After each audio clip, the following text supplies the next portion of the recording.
By the way, before I go any further, I just want to mention that the techniques that you're going to hear about in this video are potentially lethal.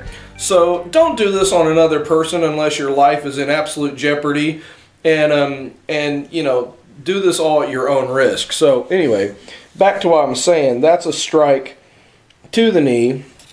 The first strike, again, it tells you that you begin in a chambered position. Now over here on the outer columns, what I've got are places where you can write out if there's anything that you're adding on to the basic Sinawali. So if you want to, say, add a figure 8, like so on strike 6, I'm adding a figure 8 to that particular strike. So what would happen is when I get to number 6, I'm making a figure 8 motion with my blade or with my stick.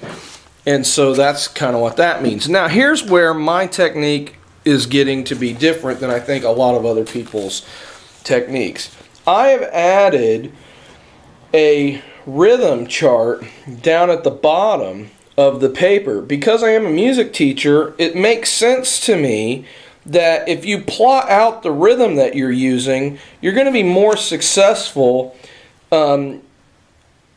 at learning ways to break people's rhythm. One of the things that, and I want to do a whole video on this, but one of the things that I've noticed when I watch these martial arts videos is they talk about breaking the rhythm. But one of the techniques that nobody ever talks about is something that I see on a daily basis when I'm teaching drum students or even just other students. One of the easiest ways to break somebody's rhythm is to speed up the rhythm. So if you are, if you're working against somebody else and you're fighting at their level, and all of a sudden you start adding in extra rhythmic elements, suddenly as you get faster and faster and they can't keep up, that's just a really, really easy way to break somebody's rhythm. And you can break your own if you try practicing your martial arts skills to a metronome, and you start with your 6-count Sinawali, and then you bump it up from, say, you start at 95 beats per minute, and then you go up to 5 beats, so you go up to 100, and then 105, and you just keep going. You're going to find out at some point your rhythm is going to get off. And as you keep training, you'll be able to get faster and faster, but your rhythm will be off. Another thing that you can do that'll break people's rhythm is I've added it into my chart, is you can go into techniques that people aren't aware of. So like a triplet. A triplet is if you're in drums and you play a triplet, 1, 2, 3, 4. A triplet or any kind of tuplet is when you are fitting in the amount of beats that you want to fit within that one beat. So if it goes 1, 1 triplet, 2, or 1, 2 triplet, 3, 4, 1, 2, 3 triplet, 4, 1 triplet, 2, 3, 4, 1, 2, 3, 4 triplet. So is the triplet when you're on a quarter note. Okay, you can add other beats. It doesn't have to just be a triplet. You can have 5 beats shoved in there. If you shove 4 beats in there, then what you're doing is you're making a you're going from an 8th note to a 16th note. You could add 6 beats, 7 beats, 8, whatever, how many beats you physically can do, you can add those in and your rhythm won't break. And that's why I think this is important to understand.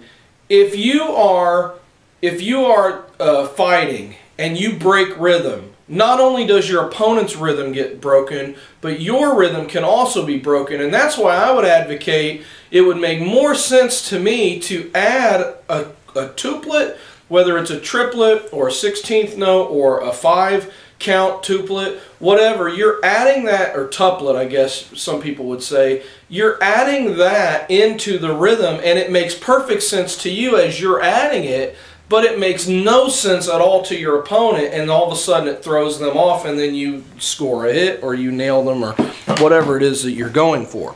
So this chart I made up, and you can use it. You can download it for free at willyminnix.com.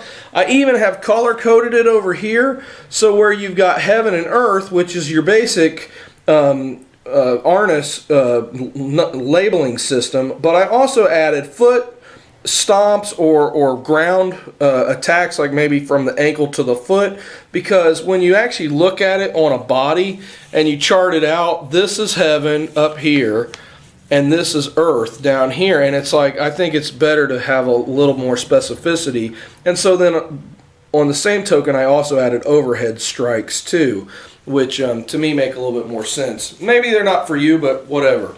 Anyway, God bless you. You have a good day. I will see you in the next video, and at some point I'll probably do a full video just on rhythm to kind of explain that. But check the charts out, willyminnix.com, and share them with your classmates, because hopefully it'll help you become a better escrimador. So we'll see you later.